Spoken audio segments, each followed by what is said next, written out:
Welcome to the class birds. बड़ा important topic है आज, बजट 2022-23। ये बजट जो है आपका, आपने सुनना शुरू कर दिया होगा मीडिया में 1-2 महीने पहले से ही कि बजट सत्र आने वाला है और बजट कुछ ऐसा होना चाहिए, वैसा होना चाहिए वगैरह। तो क्या ये जो बजट 2022-23 का पेश किया गया है, ये देश के लोगों के जो 135 करोड़ से ज्यादा की आबादी है हमारे देश की, इसके उम्मीदों के हिसाब से, इनकी होप्स, इनके एस्पिरेशन के हिसाब से ये बजट जो है, ये किस दिशा में हमको ले जा रहा है? और ये बजट जो है वो हमको क्या बता रहा है, देश की क्या स्थिति है आज के डेट में, और देश किस डगर पे, किस रास्ते पे चलना चाहता है? आप अक्सर सुन रहे होंगे बजट के सत्र में, जब भी टीवी खोल रहे होंगे, न्यूज़ सुन रहे होंगे, तो अब जब बजट पेश हो गया है 1 फरवरी को, तो आप सुन रहे होंगे, कुछ लोग कह रहे होंगे बजट बढ़िया है, कुछ खराब है, कुछ बोल रहा होगा एवरेज है। फिर आप सुन रहे होंगे सारे लोग, जब ये बजट पेश हो रहा था, तो सारे लोग जो है लगे हुए थे कि क्या बोल रही है फाइनेंस मिनिस्टर, क्या चीज़ महँगा होने वाला है, क्या चीज़ सस्ता होने वाला है। जैसे 2022 के बजट में आपका मोबाइल फ़ोन सस्ता हुआ है, चार्जर सस्ता हुआ है, लेदर प्रोडक्ट सस्ता हुआ है। ये सस्ते और महंगे कैसे हो गए, क्या इसके पीछे का साइंस है वगैरह, इसको हम लोग देखेंगे बजट 2022-23 के हिसाब से। क्या इसमें भारत सरकार ने हमारे लिए उम्मीदें जागृत की हैं। उससे पहले हम लोग को ये जानना जरूरी है कि बजट होता भाई क्या है, बजट क्या होता है। तो बजट तो आप सब एक्सपीरियंस सबने किया कि आप लोगों की कुछ खास आमदनी होगी और कहीं ना कहीं से पैसा आ रहा होगा, भले ही माँ बाप पे डिपेंडेंट भी हो, तो आपकी कहीं ना कहीं से कोई रिसीट आ रही होगी, कहीं से आमदनी, कहीं से पैसा आ रहा होगा। और फिर आपके खर्च भी होंगे, यानी इनकम होगा, एक्सपेंडिचर होगा, रिसीट होगा और एक्सपेंडिचर होगा। कभी कभी आपका एक्सपेंडिचर ज्यादा होता है तो आपके आमदनी से ज्यादा आप उसके बाद बोरो करते हैं, कैसे उधार लेते हैं, लोन लेते हैं। कभी आपको जमीन बेचनी पड़ेगी अपने आमदनी के आमदनी के को बढ़ाने के लिए, या फिर अगर नया कोई प्रोजेक्ट लगाना चाहते हैं तो उसके लिए भी आप उधार लेते हैं वगैरह। हर परिवार अपना बजट तैयार करता है तो उसको हाउस होल्ड बजट कहते हैं। इंडस्ट्री अपना बजट तैयार करता है अपना फ्यूचर प्लान के हिसाब से, क्या एक स्टेटमेंट जारी करता है, फाइनेंशियल स्टेटमेंट, उसको हम लोग इंडस्ट्रियल बजट या इंडस्ट्रियल फाइनेंशियल स्टेटमेंट कहते हैं। उसी तरीके से ही हमारा जब केंद्र सरकार भारत की क्या आमदनी आने वाली है, भारत किन-किन क्षेत्रों में खर्च करने वाला है और इस खर्च करने के वजह से कहाँ से बोरो करने वाला है, कितना अमाउंट, कितना पैसा उधार लेने वाला है, वर्ल्ड बैंक से, अमेरिका से, चाइना आपको जापान से, एशियन डेवलपमेंट बैंक से, जिसको बोरोइंग कहते हैं, जिसका दूसरा नाम है बजट का फिस्कल डेफिसिट। ये फिस्कल डेफिसिट क्या है, इसकी जानकारी आपको यूनियन बजट में दी जाती है।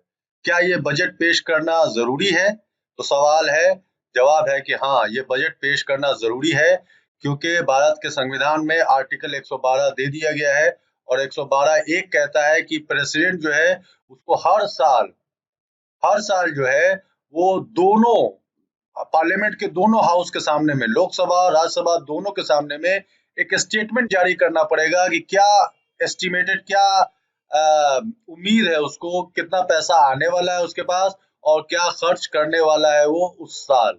ठीक है। और इसको कहा जाएगा, जो आमदनी और खर्च का जो स्टेटमेंट जारी करेगा यूनियन गवर्नमेंट, जो दोनों हाउस के सामने पेश करेगा, उसको एनुअल फाइनेंशियल स्टेटमेंट कहेंगे। यानी संविधान के जरिए भारत सरकार या राज्य सरकारें भी बाध्य है कि वो अपने सालाना क्या खर्च और आमदनी का ब्यौरा होगा वो एडवांस में ही जनता के सामने पेश करेगी, जनता के सामने वो एडवांस में पेश किया जाएगा। ओके। अच्छा, ये जरूरी इसलिए भी है क्योंकि पार्लियामेंट के सामने ये बजट पेश करना इसलिए भी जरूरी है क्योंकि कोई भी पैसा, जो भारत सरकार का पैसा है, जिसमें से भारत सरकार खर्च करती है, वो तीन तरह का खजाना है, एक तरह समझिए।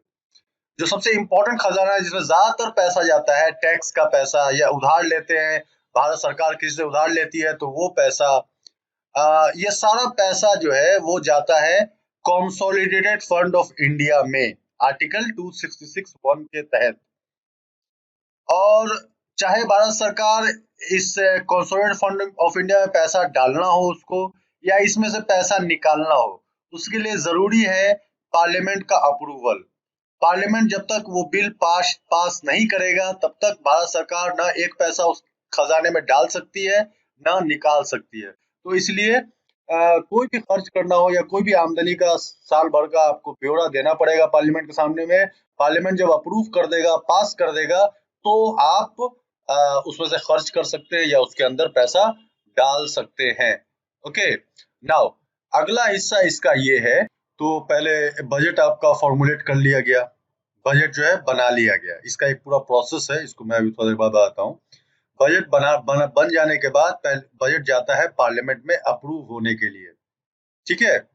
बजट जो तैयार होता है उसके बाद ये पार्लियामेंट में आता है, लोकसभा में पहले पेश होगा। तो लोकसभा में आएंगे आपकी फाइनेंस मिनिस्टर, और फाइनेंस मिनिस्टर जो है वो पेश करेगी आपका बजट, ठीक है। ये कैसे होगा, ये कैबिनेट ने अप्रूव कर दिया है आपका बजट, तो निर्मला सीतारमन जो है वो बजट डॉक्यूमेंट लेके वित्त मंत्रालय के सामने में ये खड़ी हुई है। उसके बाद जब कैबिनेट अप्रूव कर देगा बजट को, उसके बाद ये बजट चला जाएगा आपको पार्लियामेंट में। लोकसभा में ये खड़ी है निर्मला सीतारमन और यहाँ पे बजट स्पीच दे रही है, बजट को पेश कर रही है लोकसभा के सामने में। बजट पेश होने के बाद इसका रीडिंग होता है, थर्ड रीडिंग के बाद बजट के ऊपर वोट होना शुरू हो जाता है। जब बजट पास हो जाएगा लोकसभा से, फिर ये चला जाएगा राज्यसभा के पास, राज्यसभा में पास हो जाएगा, उसके बाद चलेगा प्रेसिडेंट के पास, प्रेसिडेंट उस पर सिग्नेचर कर देगा, बिल पास। अब सरकार वो जो बजट पेश की है, जिसके अनुसार जो टैक्स लगाना चाहती है, जो टैक्स रिबेट करना चाहती है, जो खर्च जिस स्कीम में जितना रुपया खर्च करना चाहती है, उसमें अब सक्षम है भारत सरकार खर्च करने को। बजट के अगर बजट अप्रूव हो गया पार्लियामेंट से और प्रेसिडेंट का सिग्नेचर हो गया, उसके बाद बजट पर जो प्रावधान है उसके हिसाब से सरकार खर्च और टैक्स लगा सकती है और उसके बाद से टैक्स से कलेक्शन होगा। ये चलता रहेगा साल भर, बजट पर जो भी स्टेटमेंट जारी हुआ है उसके हिसाब से खर्च और आमदनी का काम चलता रहेगा, सरकार उगाही करती रहेगी। इस सारे प्रक्रिया पर फिर सालों भर नजर रखे रहेगी बहुत सारी संस्थाएं हैं भारत सरकार में, भारत के स्टेट मशीनरी में। फॉर एग्जांपल एक ऑफिस है CAG, controller and auditor general, वो देखेगी कि भारत सरकार जो खर्च का दावा कर रही है वो खर्च सही में हो रहा है कि नहीं, तो उसको ऑडिट करेगी वो। उसके बाद वो बताएगी ये खर्च जो है, मान लीजिए 50 करोड़ किसी स्कीम में सरकार ने खर्च किया, तो पहले वो पता करेगी कि 50 करोड़ सही में खर्च हुआ कि नहीं, उसका रसीद वसीद देखेगी। उसके बाद देखेगी क्या ये 50 करोड़ रुपया सरकार ने अकलमंदी से फायदे का धंधा किया है कि नहीं, यानी कि ये 50 करोड़ खर्च है क्या ये 30 करोड़ में हो सकता था कि नहीं हो सकता था। इस पे राय मशवरा करके वो रिपोर्ट जारी करती रहेगी। उसके अलावा एक पार्लियामेंट में भी एक कमेटी होती है, पब्लिक अकाउंट कमेटी, वो कमेटी भी नजर रखे रहती है कि, या एक्सपेंडिचर कमेटी है वो भी नजर रखे रहती है कि जो सरकार जो बजट में प्रावधान दी हुई है उसके अनुसार सरकार चल रही है कि नहीं चल रही है, क्या घोटाला वगैरह हो रहा है, इन सब पे पूरा ओवरसाइट चलता रहता है सालों भर। ओके, दूसरे तरीके से आप देख सकते हैं, पहला स्टेप है बजट का तैयारी। तो ये बजट का तैयारी है, ये अभी मैं बताता हूँ कि बजट का तैयारी का प्रोसेस क्या होता है। उसके बाद पहले बजट तैयार हो जाता है, उसके बाद ये हाउस में प्रेजेंट किया जाता है पार्लियामेंट में अप्रूवल के लिए। जब वो अप्रूवल हो जाता है उसके बाद भारत सरकार के पास उतना रुपया या उतना पैसा या वो टैक्स जो मंजूर हो गया है वो टैक्स कलेक्ट कर सकती है भारत सरकार, वो सारे टैक्सेस। उसके अलावा जहां जहां जिन स्कीम में सरकार को खर्च करना है वहां वहां वो सरकार खर्च कर सकती है, यानी बजट को एग्जीक्यूट किया जा सकता है। और चौथा स्टेप होता है जब बजट का एग्जीक्यूशन चलता रहे उस टाइम में बजट को कंट्रोल किया जाता है कि बजट पर जो खर्च हो रहा है वो सही तरीके से खर्च हो रहा है कि नहीं। इसके लिए भी बाकी संस्थाएं हैं जो इसको देखती रहती है। तो बजट तैयार कौन करता है, बजट का एस्टीमेट कौन तैयार करता है, वो जो एनुअल फाइनेंशियल स्टेटमेंट उसको तैयार कौन करता है, वो आपका मिनिस्ट्री ऑफ फाइनेंस करता है तैयारी, ठीक है। मिनिस्ट्री ऑफ फाइनेंस तैयार करता है आपका बजट। ये बजट जो तैयार करता है मिनिस्ट्री ऑफ फाइनेंस, वो डिपेंड करता है कि अलग अलग डिपार्टमेंट्स जो है, अलग अलग मिनिस्ट्री है, जैसे coal ministry, railway ministry, power की दूसरी मिनिस्ट्रीज हुए, आपका डिफेंस मिनिस्टर हुआ वगैरह वगैरह, फॉरेन मिनिस्टर वगैरह, आपका जो होम मिनिस्टर होता है, ये अपना ब्यौरा देता है कि हमारा डिपार्टमेंट पे या हमारे मिनिस्ट्री का ये हमको अंदाजा है कि अगले साल तक हम इतना कमाएंगे। अगर ये टैक्स लगा दिया जाए, वो टैक्स लगा दिया जाए, या ये टैक्स कम कर दिया जाए, तो इस तरीके से डेवलपमेंट होगा और ऐसे ऐसे पैसा आएगा। खर्च हम अलग अलग फील्ड में, अलग अलग मामले में हम खर्च करना चाहते हैं। इसका पूरा पूरा ब्यौरा अलग अलग मिनिस्ट्री, अलग अलग डिपार्टमेंट्स ये जाके सबमिट करता है फाइनेंस मिनिस्टर को। फाइनेंस मिनिस्टर जो है, उसकी पूरी मिनिस्ट्री होती है फाइनेंस मिनिस्ट्री, वो फिर उसके अंदाजे के हिसाब से उन सब जो डॉक्यूमेंट सब अलग अलग डिपार्टमेंट पेश करता है, उसके आधार पे एक बजट का एस्टीमेट तैयार करती है। जब बजट तैयार हो जाता है, उसके बाद इसको कैबिनेट में भेजा जाता है प्राइम मिनिस्टर के लीडरशिप में अप्रूव करने के लिए। जब प्राइम मिनिस्टर अप्रूव करता है कि हाँ ये बजट जो है सही बजट है और इसको आगे पेश किया जा सकता है पार्लियामेंट में, जब बजट आपका कैबिनेट अप्रूव कर देता है, उसके बाद ये बजट जाता है पार्लियामेंट में अप्रूवल के लिए। तो पार्लियामेंट में अप्रूवल के लिए जब जाएगा ये, तो वही आपने देखा कि आपकी जो फाइनेंस मिनिस्टर है, वो पहले तो वो बजट डॉक्यूमेंट जो है वो लेके निकली है कि ये बजट जाएगा, कैबिनेट से अप्रूव हो जाएगा। तो ये बजट डॉक्यूमेंट जो है वो फाइनेंस मिनिस्टर उसके बाद इस बजट डॉक्यूमेंट को लेके जाएगी वो आपके लोकसभा में। लोकसभा में वो जाएगी और लोकसभा में वो स्टेटमेंट जारी करेगी, स्पीच देगी, पूरा जो बजट है इसका स्पीच देगी वो लोकसभा में। ये देख रहे हैं आप, निर्मला सीतारमण अपना मोबाइल पे स्पीच अपना पढ़ रही है। पहले कागज का होता था, डिजिटलाइजेशन और हम लोग इतना तरक्की कर गए हैं कि अब मोबाइल से सारा काम हो रहा है। मोबाइल है कि टैब है पता नहीं।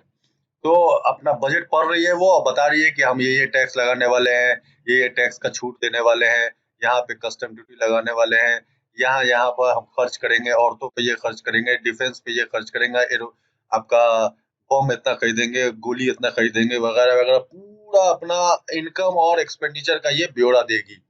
ये ब्यौरा लोकसभा में पेश हो गया, उसके बाद ये पास हो जाएगा, लोकसभा में जाएगा, उसके बाद प्रेसिडेंट का सिग्नेचर के बाद ये बजट अप्रूव हो जाएगा। अब कैबिनेट और बाकी मिनिस्ट्री और डिपार्टमेंट उतना पैसा जो पार्लियामेंट ने अप्रूव कर दिया है वो खजाने में से निकाल के वो खर्च कर सकती है, या खजाने में टैक्स के जरिए उतना पैसा वो डाल सकती है, भर सकती है, बजट का एग्जीक्यूशन चालू हो जाएगा। ओके ओके, ये जो पहला स्टेज है बजट को प्रिपेयर करने का, जो पूरा प्रोसेस है, इस प्रोसेस को समझना जरूरी है। इस प्रोसेस में आपके इन्वॉल्वमेंट होती है आपके फाइनेंस मिनिस्ट्री का।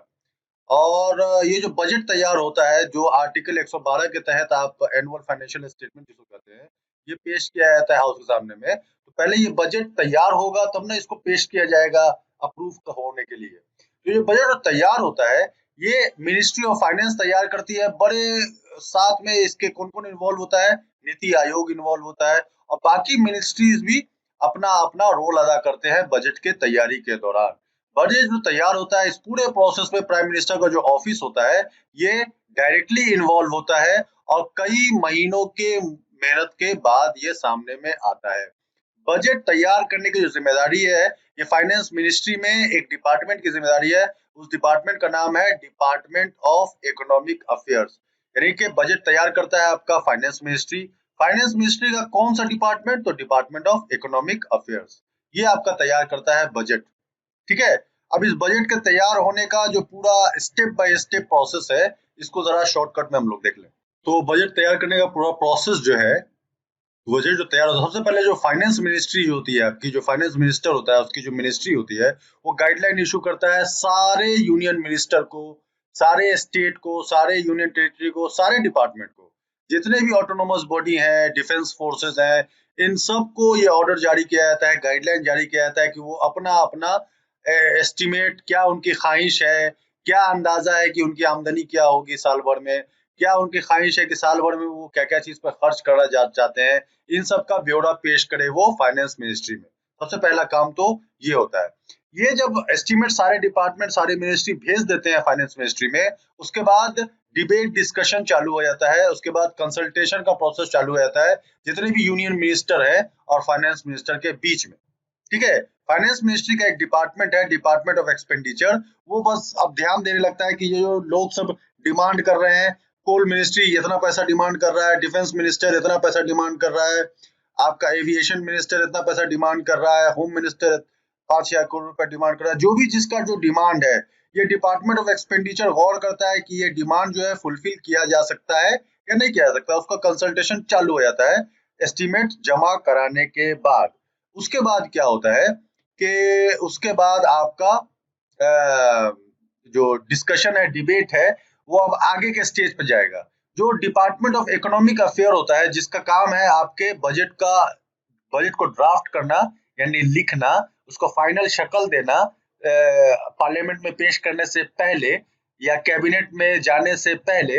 इकोनॉमिक अफेयर जो डिपार्टमेंट है, इसके ऑफिसर सब डिपार्टमेंट ऑफ रेवेन्यू से मीटिंग करते हैं, और दूसरे स्टेक होल्डर्स, यानी जो जो लोग जैसे किसान हुए, आपके जितने भी बिजनेसमैन सब हुए, जो इन्वेस्टर सब है, जितने भी इकोनॉमिस्ट सब है, पढ़े लिखे लोग जो है इकोनॉमी को जानते हैं, इन सब से ओपिनियन लिया जाता है, इनका पर्सपेक्टिव लिया जाता है, ताकि बजट में उनकी बातों को इनकॉर्पोरेट किया जा सके, और बजट जो है ये वेल रिसर्च्ड डॉक्यूमेंट हो। ठीक है, क्योंकि ये जो खर्च करना है, ये खर्च सख्त है भी कि नहीं भारत की, किसको कितना पैसा दिया जा सके, क्योंकि आप एक पूरी इकोनॉमिक्स की पढ़ाई आप जानते हैं कि पूरी इकोनॉमिक्स जो है वो है कि लिमिटेड रिसोर्सेज में आपको अनगिनत ख्वाहिशों को बैलेंस करना है, आपको उसको फुलफिल करना है। तो उसके लिए आप अलग अलग ख्वाहिश को आप अलग अलग प्रायोरिटी एलोकेट करते हैं, और अलग अलग ख्वाहिशों के हिसाब से अलग अलग पैसा एलोकेट करते हैं। तो इसके लिए सारे जो स्टेक होल्डर्स हैं, इनसे रिकमेंडेशन का, इनके राय का, इनके मशवरे का, ओपिनियन का के लिए मीटिंग करता है आपका डिपार्टमेंट ऑफ इकोनॉमिक अफेयर्स। उसके बाद फाइनेंस मिनिस्टर की जो बजट की टीम होती है, जिसको कहते हैं, जो बजट तैयार करती है, यानी डिपार्टमेंट ऑफ इकोनॉमिक अफेयर्स, ये क्या जितना भी प्री बजट मीटिंग होना था, वो प्री बजट मीटिंग होने के बाद जो आपका फाइनेंस मिनिस्टर होता है, वो फाइनली बैठता है प्राइम मिनिस्टर के पास, और प्राइम मिनिस्टर के सामने पेश करता है अपना टैक्स प्रपोजल, कि क्या टैक्स के बारे में उसकी क्या राय है, कौन सा टैक्स कम करना है जिससे ग्रोथ होगा, कौन सा टैक्स बढ़ाना पड़ेगा ताकि देश के खजाने में पैसा आए, ताकि दूसरे डिपार्टमेंट में खर्चा किया जा सके। ये सारा डिस्कशन फाइनेंस मिनिस्टर, जब पूरा मीटिंग हो जाता है बाकी सारे डिपार्टमेंट से, सारे स्टेक होल्डर से, उसके बाद फाइनेंस मिनिस्टर टैक्स प्रपोजल का डिबेट करता है प्राइम मिनिस्टर से, उसके साथ डिस्कशन करता है। उसके बाद ही फाइनल में बजट को फाइनलाइज किया जाता है कि अब ये बजट हो गया, प्राइम मिनिस्टर से मीटिंग के बाद। 2017 के बाद से जो आपका रेलवे बजट है, ये मर्ज कर दिया गया है यूनियन बजट से। पहले क्या होता था कि बजट दो हिस्से में पेश होता था, एक जनरल बजट, जो बाकी सारा खर्चा और आमदनी का ब्यौरा होता था अलग अलग डिपार्टमेंट्स का, वो पेश किया जाता था, और रेलवे मिनिस्टर जो है वो रेलवे मिनिस्ट्री का बजट पेश करता था कि साल भर में रेलवे क्या आमदनी कमाएगा, क्या फेयर होगा उसका, फ्लाइट का क्या होगा, आपका कहाँ कहाँ रेलवे लाइन बिछाना है, फ्रेट का जो भाड़ा उड़ा होगा आपका वो क्या होगा, ठीक है, कस्टमर के सहूलत के लिए क्या क्या प्रावधान, एक्सीडेंट से बचने के लिए क्या क्या प्रावधान, उनमें क्या क्या खर्चा होगा, कहाँ कहाँ से हम लोग को टेक्नोलॉजी लाना होगा। ये जो रेलवे मिनिस्ट्री अपना ही बजट पेश करता था पहले अलग। अब 2017 से जो बजट पेश हो रहा है, इसमें एक सिंगल बजट पेश हो रहा है जिसको यूनियन बजट कहते हैं। इसमें रेल का बजट भी इंक्लूड किया जाता है, यानी कि अलग से रेलवे बजट 2017 से नहीं पेश किया जाता है। यह ऑब्जेक्टिव के लिए याद रखना है कि कब से रेलवे बजट अलग हुआ है यूनियन बजट से, सॉरी, कब से रेलवे बजट इनकॉर्पोरेट हुआ है यूनियन बजट में, 2017 से। 2017 से पहले रेलवे बजट अलग पेश किया जाता था। ये जब बजट फाइनलाइज हो जाता है, अब इसको ड्राफ्ट किया जाता है, यानी लिखा जाता है, लिखने के बाद प्रिंटिंग के लिए भेज दिया जाता है। प्रिंटिंग का जो प्रोसेस है ये भी बड़ा इंटरेस्टिंग है, इसमें हलवा सेरेमनी होता है, और इसमें ओके, तो बजट का खाका तैयार होने के बाद बजट को ड्राफ्ट किया जाता है, और उसके बाद उसको प्रिंटिंग के लिए भेज दिया जाता है। प्रिंटिंग में छापना, बजट का छापने का जो प्रोसेस है ये बड़ा इंटरेस्टिंग है, कि बजट को छापने के दौरान कुछ खास ऑफिसर जो है वो वहां मौजूद रहते हैं बजट के छपाई के दौरान। तो जब बजट को छापा जाता है तो उससे पहले एक हलवा सेरेमनी किया जाता है, यानी हलवा बनाया जाता है, पकाया जाता है। ये हमारे यहाँ ट्रेडिशन है, जब भी बजट को प्रिंट करवाया जाता है तो जो प्रिंटिंग प्रेस है आपका नॉर्थ ब्लॉक में, वहां पहले हलवा बनाया जाता है, और सारे स्टाफ जो इस प्रिंटिंग के प्रोसेस में इन्वॉल्व है वो हलवा खाते हैं वगैरह। लेकिन ये हलवा सेरेमनी होते ही बजट जो है प्रिंट होना शुरू हो जाता है। प्रिंट होने के बाद यानी हलवा सेरेमनी होने के बाद से लेके अगले 10 दिन तक जो बजट रहता है, वो जितने के ऑफिसर जो है जो प्रिंटिंग में इन्वॉल्व है, ये सब छुपे हुए रहते हैं एक तरह से समझिए। इन सबको लॉक कर दिया जाता है।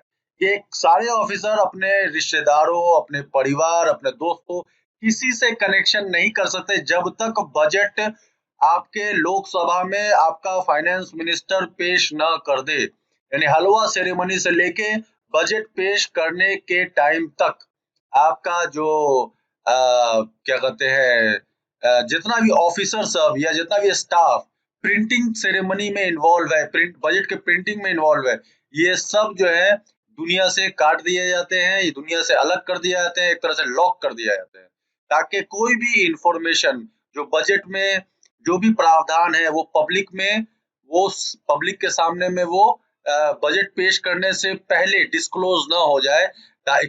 इसका एक नुकसान है, इसको हम लोग क्लास में डिस्कस करेंगे। ये हिस्सा हो गया आपका। 2017 से जो हमारा बजट है, यूनियन बजट, ये अमूमन पेश हो रहा है फरवरी 1 में। ये फरवरी 1 में प्रेजेंट करने का बजट का एक इम्पोर्टेंट लॉजिक है। लॉजिक ये है कि अमूमन जो हम लोग का साल होता है नॉर्मल सिटीजन का, ये 1 जनवरी हम लोग का 1 जनवरी हम लोग मनाते हैं, first new year, happy new year, और उसके बाद 31 दिसंबर तक का हम लोग का साल होता है। लेकिन जो सरकारी साल होता है गवर्नमेंट ऑफ इंडिया का, ये साल शुरू होता है, या बहुत सारे बिजनेसमैन का भी जो साल शुरू होता है वो होता है 1 अप्रैल से। 1 अप्रैल से लेके 31 मार्च तक का एक फाइनेंशियल ईयर होता है गवर्नमेंट ऑफ इंडिया या गवर्नमेंट ऑफ स्टेट या किसी भी सरकारी संस्था का जो साल चलता है वो 1 अप्रैल से 31 मार्च तक चलता है। और आरबीआई का साल क्या होता है, अभी इसको नोट कर लीजिएगा कि आरबीआई का साल शुरू होता है 1 जुलाई से और वो खत्म होता है 31 जून को। यानी आरबीआई का साल होता है 1 जुलाई टू 31 जून। गवर्नमेंट ऑफ इंडिया या गवर्नमेंट ऑफ स्टेट या कोई भी गवर्नमेंट है जो हमारे इंडिया में है, उस गवर्नमेंट का जो साल होता है वो शुरू होता है 1 अप्रैल से, एंड होता है 31 मार्च तक। और हम लोग का साल तो आपको पता ही है 1 जनवरी से लेके 31 दिसंबर तक जो सरकारी ऑफिस में नहीं है। तो जो क्या कहते हैं, तो आपका सरकारी शुरू हो जाता है साल 1 अप्रैल से, तो फरवरी 1 में बजट पेश कर दिया जाता है फरवरी 1 को। इसके बाद पूरा प्रोसेस है, बजट डिस्कशन होता है, हाउस में बहस होती है, कट मोशन आता है, उसमें बजट अप्रूव होता है, फाइनेंस बिल पेश होता है, अप्रोप्रिएशन बिल पेश होता है। ये पूरा प्रोसेस जो है ये 1-2 महीने का लफड़ा है। तो ये लफड़ा लेकिन खत्म हो जाना चाहिए 1 अप्रैल से पहले पहले तक। अगर गवर्नमेंट बजट पास करने में कामयाब हो जाती है तो इससे फायदा ये होगा कि 1 अप्रैल से जो नया साल में खर्च करना है सरकार को, वो बजट पास हो जाएगा अगर उससे पहले, तो बड़ा स्मूथली सरकार के पास पावर आ जाएगा खर्च करने का, क्योंकि बिल पास हो गया है। अगर 1 अप्रैल तक नहीं हो पाए तो सरकार जो है उसको दिक्कत आ सकती है, क्योंकि उसके पास पैसा तो बिना अप्रूवल के, बजट के अप्रूवल के वो पैसा निकाल नहीं सकती है। तो पैसा निकाल नहीं सकती तो सारा चीज चरमरा जाएगा, रुक जाएगा। इसीलिए 1 फरवरी को ही बजट पेश कर दिया जाता है, ताकि 1 अप्रैल से आते आते उससे पहले ही बजट जो है वो आपका अप्रूव हो जाए। हर साल ये किया जाता है। इस साल आपका कौन फाइनेंस मिनिस्टर रटे रहिएगा, फाइनेंस मिनिस्टर निर्मला सीतारमन ने आपकी बजट को पेश किया है, इसको आपको जहन में रखना है। फाइनेंस मिनिस्टर ये स्पीच दे रही है आपके लोकसभा में, यही बजट पेश कर रही है ये, ठीक है। एक बार बजट पेश होगा उसके बाद 1-2 महीना का लफड़ा है। इस बजट को पेश करने के बाद डिबेट डिस्कशन सब चलता रहेगा। ओके, ये वीडियो जो है आपका 2 पार्ट में आएगा। पहला वीडियो तो मैं आपको एक जनरल डिस्कशन बता रहा हूँ, बजट होता क्या है, पेश कैसे किया जाता है, पास किया जाता है, और कुछ की फीचर जो है 2021 22-23 का जो बजट पेश किया गया है उसका सबसे इम्पोर्टेंट फीचर क्या है, बजट कितना अमाउंट का है वगैरह, ये सब हम लोग देखेंगे इसी वीडियो में। नेक्स्ट वीडियो में डिटेल कुछ डिस्कशन करना है। फॉर एग्जाम्पल जो 4 चरण में आपका जो बजट का जो पढ़ाई पढ़ते हैं आप, तो बजट में ये जो प्रेजेंटेशन और अप्रूवल ऑफ बजट है कि बजट का प्रेजेंट करना, ये यहाँ तक तो समझ में आ गया, ये बजट पेश हो गया। लेकिन बजट का पास करने का पूरा प्रावधान है, इसका पूरा स्टेप है, ये मैं आपको सेकंड वीडियो में, सेकंड लेक्चर में भेजूंगा। आज जो है बजट का जनरल डिस्कशन करेंगे और जो आज इस साल का जो बजट पेश हुआ है उस पर डिस्कशन करेंगे, ठीक है। और उसके बाद एग्जीक्यूशन ऑफ बजट और कंट्रोल ऑफ बजट को भी डिस्कस करेंगे। ओके, ये बजट जो हमारी फाइनेंस मिनिस्टर ने 1 फरवरी को पेश किया है, ये मोटा-मोटी ब्यौरा दिया गया है की फीचर्स का कि क्या-क्या देश के हालात अभी क्या हैं और क्या-क्या मेन कदम हम लोग उठाने वाले हैं। इसका एक स्पीच जो होता है ना, वो कंप्लीट डिटेल बजट नहीं होता है, बल्कि जो की फीचर होता है, इम्पोर्टेंट पॉइंट्स होता है जो बजट्स में, उसको डिस्कस किया है आपके फाइनेंस मिनिस्टर ने। ये हर साल इसी तरीके से होता है। की फीचर क्या है आपके इस साल के बजट का 2022-23 का? इस साल के बजट में आपको ये कहा गया है हमें कि ये जो आजादी के 75वीं साल से लेके आजादी आजादी के जो आने वाली है 100वीं साल वर्षगांठ, ये जो जिस फेज में हम लोग एंटर कर गए हैं, देश जब 75 साल आजाद हुए हो गया है, तो इसको कहा गया अमृत काल। तो अमृत काल जो आपका 75वें एनिवर्सरी से लेके भारत का आजाद होने का 75वीं साल से लेके 100वीं साल तक जो हमारा गोल है, 100 साल के जब हो भारत देश, तो क्या हमारा गोल क्या है, हमारा मकसद क्या है, वो इस बजट में पेश किया गया है।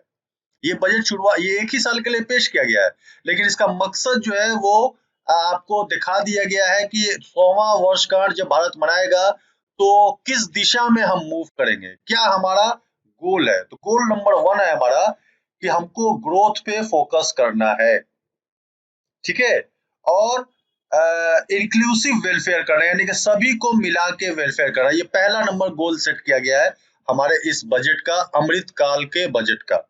फिर से एक बार और, ये जो हमारा 75वां साल है आजादी का, यहाँ से लेके जो सन आपके 100वां वर्षगांठ होगा देश के आजादी का, यानी 1947 से कितना 2047, तो 2047 में हम लोग जो भारत के आजादी का मनाएंगे 100वीं वर्षगांठ।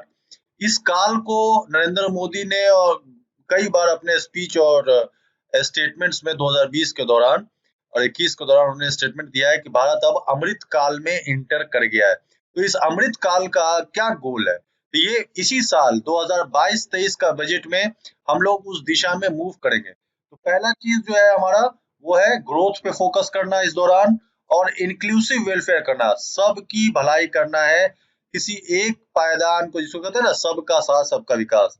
तो पहला गोल है हमारा सबका साथ सबका विकास, इसी डायरेक्शन में हमको मूव करना है। समाज के किसी वर्ग को, न औरत को, न बच्चे को, न माइनॉरिटीज को, किसी को, गरीब को, किसी को छोड़ा नहीं जा सकता है ग्रोथ के दौरान। दूसरा नंबर हमारा जो गोल है वो है कि हम प्रमोट करेंगे टेक्नोलॉजी को। हमारा पूरा फोकस होगा टेक्नोलॉजी को प्रमोट करना, क्योंकि टेक्नोलॉजी ही गरीबी को हटा सकती है, टेक्नोलॉजी ही इंक्लूसिव डेवलपमेंट करा सकती है, टेक्नोलॉजी ही इंक्लूसिव फाइनेंशियल क्या कहते हैं, तो टेक्नोलॉजी के जरिए डेवलपमेंट हो सकता है। तो प्रोमोटिंग टेक्नोलॉजी इनेबल डेवलपमेंट, ये दूसरा इंपॉर्टेंट गोल है हमारा। एनर्जी ट्रांजिशन पे हमको फोकस करना है, यानी कि अब हम लोग कोयले पे डिपेंडेंस छोड़ना होगा, जो इतना भी फॉसिल फ्यूल से इस पे डिपेंडेंस छोड़ना होगा। अब हमको मूव करना है अपने क्या कहते हैं विंड एनर्जी की तरफ, हमको सोलर एनर्जी की तरफ, हमको सोलर पैनल सब लगाना है, यानी ट्रांजिशन करना है फॉसिल फ्यूल से आपके जो नॉन कन्वेंशनल एनर्जी के स्रोत हैं, जो क्या कहते हैं आपका आपके देश आपका जो इन्वायरमेंट को प्रोटेक्ट कर सके, उन एनर्जी के सोर्सेस की तरफ हमको मूव करना है अगले 25 साल के अंदर अंदर। और हमको काम करना है क्लाइमेट को प्रोटेक्ट करने, यानी कि ज्यादा से ज्यादा पेड़ को लगाना है इस दौरान। हमको फैक्ट्रीज में जो फैक्ट्रीज ज्यादा प्रदूषण फैलाते हैं, तो प्रदूषण न फैले वो उसके लिए क्या क्या इंतजाम करने होंगे, इन पर फोकस करना है वगैरह। ये हमारा दूसरा गोल है। तीसरा गोल जो है हमारा, वो गोल है अपना क्या कहते हैं, और डेवलपमेंट में काम में हम लोग इन्वेस्टमेंट कैसे करेंगे। तो इन्वेस्टमेंट का काम ये है कि हम प्राइवेट इन्वेस्टमेंट जो सेक्टर है इसको प्रमोट करें कि वो इन्वेस्ट करे जगह जगह, और उसकी मदद के लिए पब्लिक कैपिटल इन्वेस्टमेंट होगा। ये तीसरा गोल है हमारा कि जो हमको किसी भी क्षेत्र को डेवलप करने के लिए उसमें इन्वेस्ट करना होगा, तो इसमें इन्वेस्टमेंट का हम लोग फ्री हैंड देंगे प्राइवेट इन्वेस्टर सबको कि वो आए और पैसा लगाए, और उनको सपोर्ट करेगा पब्लिक, जो आपका गवर्नमेंट होती है वो सपोर्ट करेगी उसमें एडिशनल कैपिटल इन्वेस्ट करें, कम कीमत में आपको कम इंटरेस्ट रेट पे आपको कैपिटल दिलवाया जाए वगैरह वगैरह। ठीक है, तो गवर्नमेंट इसमें एक्टिव होगी। अच्छा, आपका जो ये जो विजन डॉक्यूमेंट है आपका, ये जो आपका 2022-23 का जो बजट है, ये बजट में मेन प्रायोरिटी सेक्टर्स क्या है? क्या मेन हम लोग किन चीजों पे ज्यादा फोकस करेंगे? तो गोल तो है, मकसद तो है हमारा, ये 3 मकसद जो मैंने डिस्कस कर दिया, ये अमृत काल का गोल है। लेकिन प्रायोरिटीज क्या, किन क्षेत्रों को ज्यादा इंपॉर्टेंस देंगे, फोकस कहाँ पे करना है? तो पहला चीज आपको है पीएम गति शक्ति पे। पीएम गति शक्ति जो है, ये पूरी स्कीम है, इसको मैं बात बताता हूँ। बस इतना समझिए कि ये पूरी स्कीम है जिसमें पूरा जो सेक्टर है आपका इंफ्रास्ट्रक्चर डेवलपमेंट का, जिसमें रोड्स हुए, रेलवेज हुए वगैरह, इन सब को एक कनेक्ट कर दिया जाएगा डिजिटली, ताकि जो रोड डेवलपमेंट करने की अथॉरिटी है, रेलवे, एयरपोर्ट, पोर्ट्स, एयरपोर्ट हुआ या पोर्ट्स हुआ, फिर से बंदरगाह जिसको कहते हैं, मास ट्रांसपोर्ट के दूसरे प्रावधान हुए, या वाटरवे हुआ, जैसे नदियों के ऊपर भी जैसे हाईवे होता है ना, रोड, वैसे ही देश में वाटरवे सब बनाया जाएगा, जो नदियों पे जहाज चलेंगे, कंटेनर चलेंगे, जिन पे माल एक जगह से दूसरी जगह ले जाया जाएगा नदियों के ऊपर से। फिर से लॉजिस्टिक्स का पूरा जो इंतजाम है, ट्रक वगैरह का, चीजों को लोड करने का, अनलोड करने का, ये सब चीज पीएम गति शक्ति के अंडर में आएगा।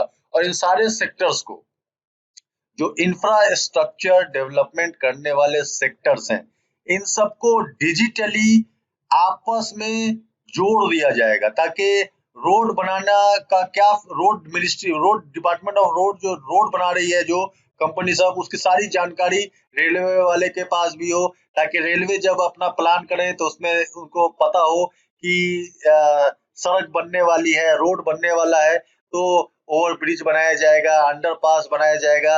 यानी आपस में एक कोलैबोरेशन, आपस में एक हमजोली, आपस में सारे जो इंफ्रास्ट्रक्चर डेवलपमेंट करने वाली एजेंसीज हैं, ये आपस में राय मशवरा करके कोई फैसला करे, तो उसके लिए एक पोर्टल बनाया जाएगा, डिजिटल पोर्टल, जिसको कहते हैं पीएम गति शक्ति।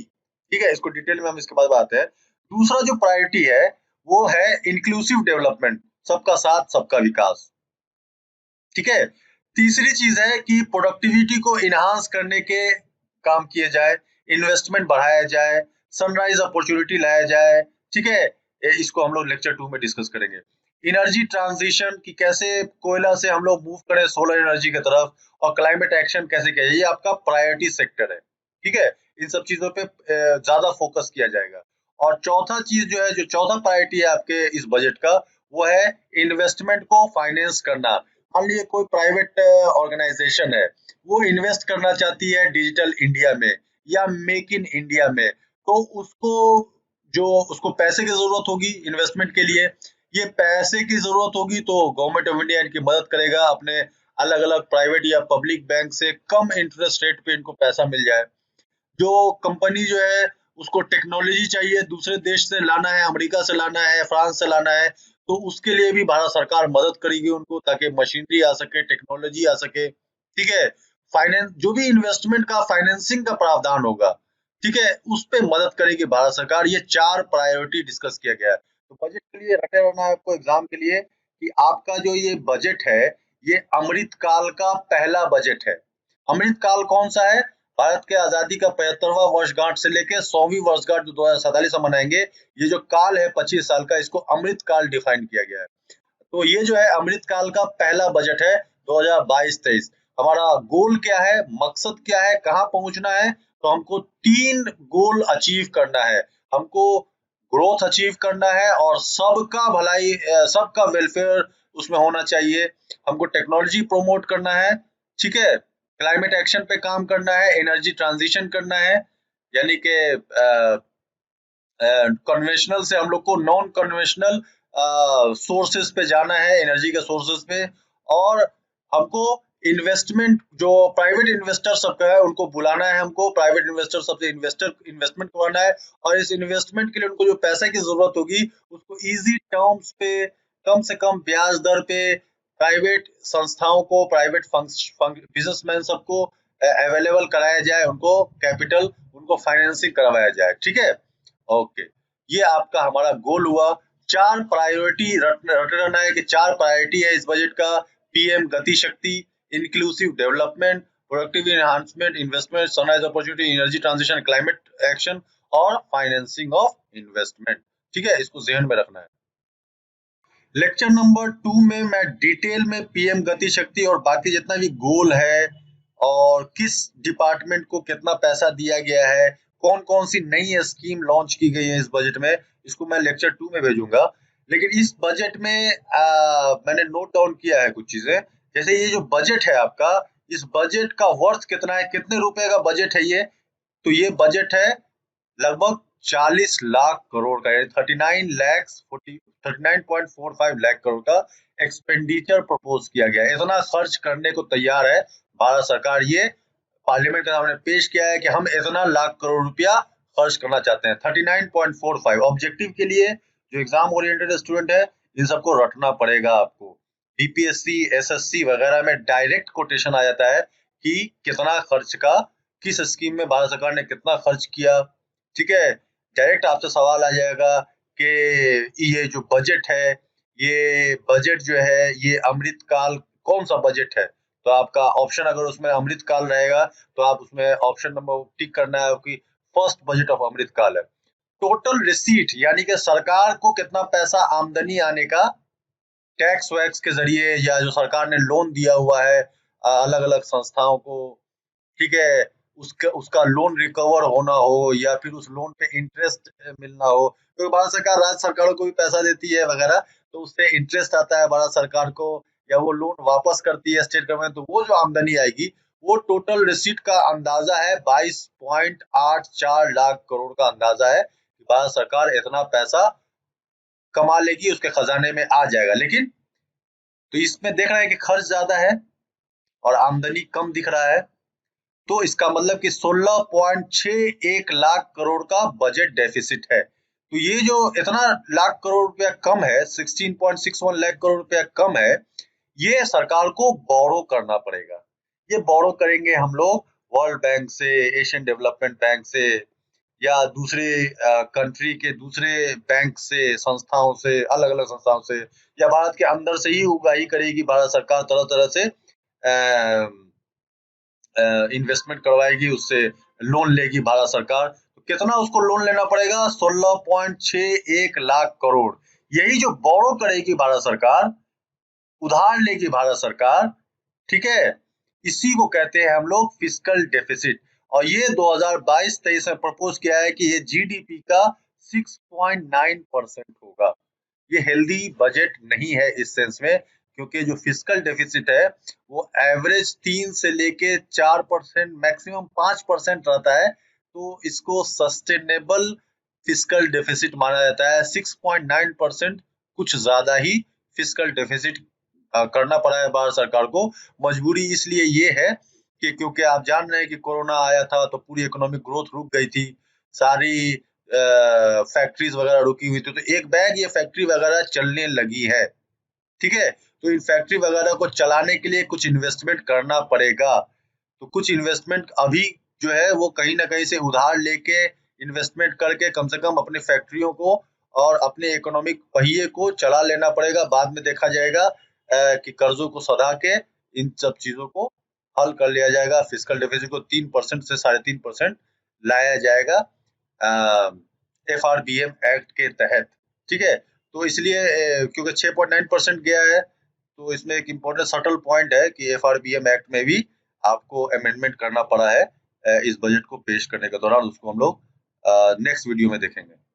ये जो भारत सरकार 39.45 लाख करोड़ रुपया जो खर्च करेगी, वो कहाँ कहाँ खर्च करने वाली है। तो अगर मान लीजिए 100 रुपया खर्च करेगी भारत सरकार 100% में से, ये जो 39.45 लाख करोड़ है, इसका 8% हिस्सा जो है भारत सरकार ये बजट में खर्च करेगी, जो कि टोटल अमाउंट होता है आपको 5.25 लाख करोड़। इसको लोग नेक्स्ट वीडियो में देखेंगे किस मिनिस्ट्री को कितना खर्च किया वगैरह। अभी आप खाली इस पिक्चर को समझिए, ये भारत सरकार का अपना दिया हुआ डॉक्यूमेंट है, gov.in से मैंने इसको डाउनलोड किया है। तो डिफेंस पे 10% खर्च करेगी, जो भी खर्च करना है उसको, उसका 8% डिफेंस में करेगी। सब्सिडी भारत सरकार देगी 8%, एग्रीकल्चर को, किसानों को, इंडस्ट्रीज को, बड़े बड़े बिजनेस इंस्टीट्यूशंस को, फाइनेंशियल इंस्टीट्यूशन को जो सब्सिडी दी जाती है, जैसे आपको यूरिया में सब्सिडी दिया जाता है, ये 8% दिया जाएगा। सेंटर के द्वारा जो भी स्पॉन्सर्ड स्कीम है उस पे जो खर्च होगा वो 9% खर्च होगा। ये जो भी बच्चे कंपटीशन की तैयारी कर रहे हैं वो इस फिगर को बड़ी ईमानदारी से देखेंगे और रट लेंगे, अपने जहन में रखेंगे, क्योंकि इससे डायरेक्ट सवाल आता है, डायरेक्ट ऑब्जेक्टिव क्वेश्चन आता है कि डिफेंस पे भारत सरकार इस साल का बजट का कितना प्रतिशत खर्च करेगी, तो 8%। 4 ऑप्शन में से 8% में टिक करना है, उसको रटे रहना है। सेंट्रली जितना भी स्पॉन्सर्ड स्कीम जैसे मिड डे मील हो गया, तो इन सब स्कीम सब पे 9% बजट का जो एक्सपेंडिचर है उसका 9% हिस्सा खर्च होगा। पेंशन पे भारत सरकार 4% खर्च करेगी, पेंशन पे 4% खर्च करेगी भारत सरकार। उसके बाद सेंट्रल सेक्टर का जो स्कीम है, एक होता है सेंट्रल स्पॉन्सर्ड, ठीक है, एक होता है सेंट्रल सेक्टर का, यानी सिर्फ सेंटर का वो स्कीम है, वो सेंटर के स्कीम पर 15% जो एक्सपेंडिचर है वो खर्चा होगा। फाइनेंस कमीशन और अदर ट्रांसफर 10%, यानी कि आपको पता है कि भारत सरकार कुछ पैसा स्टेट को भी ट्रांसफर करती है, जो फाइनेंस कमीशन उसको एक अपना एस्टिमेट करती है कि भारत सरकार को, यानी गवर्नमेंट ऑफ इंडिया को, स्टेट गवर्नमेंट को इतना पैसा ट्रांसफर करना पड़ेगा, ठीक है। वो फाइनेंस कमीशन जब हम लोग पढ़ेंगे तो जानेंगे कि कैसे डिसाइड करता है फाइनेंस कमीशन कि किस स्टेट को कितना पैसा दिया जाना चाहिए। तो वो जो है 10% जो एक्सपेंडिचर है उसका 10% भारत सरकार को, राज्यों को या यूनियन टेरिटरी को ट्रांसफर करना पड़ेगा। अच्छा, टैक्सेस में और ड्यूटीज में जो स्टेट का शेयर है, यानी स्टेट को कितना पैसा मिलेगा टैक्सेस में, वो 17% मिलेगा। इंटरेस्ट पेमेंट, जो भारत सरकार ने लोन लिया हुआ है, दुनिया भर से कर्ज लिया हुआ है, उस पर भारत सरकार को इंटरेस्ट देना पड़ता है, वर्ल्ड बैंक को, एडीबी को वगैरह। तो या भारत सरकार अंदर से, भारत देश के अंदर से बड़े बड़े बिजनेस इंस्टीट्यूशन सबसे या बैंक सबसे पैसा उठाती है लोन पे, तो उस पैसे में भारत सरकार को इंटरेस्ट पेमेंट करना पड़ता है, वो खर्च का 20% होगा वगैरह, ठीक।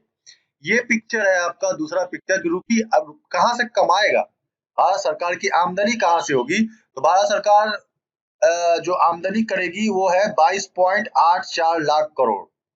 तो 22.84 लाख करोड़ वो कहाँ से कमाएगी, उसका 15% वो इनकम टैक्स से कमाएगी।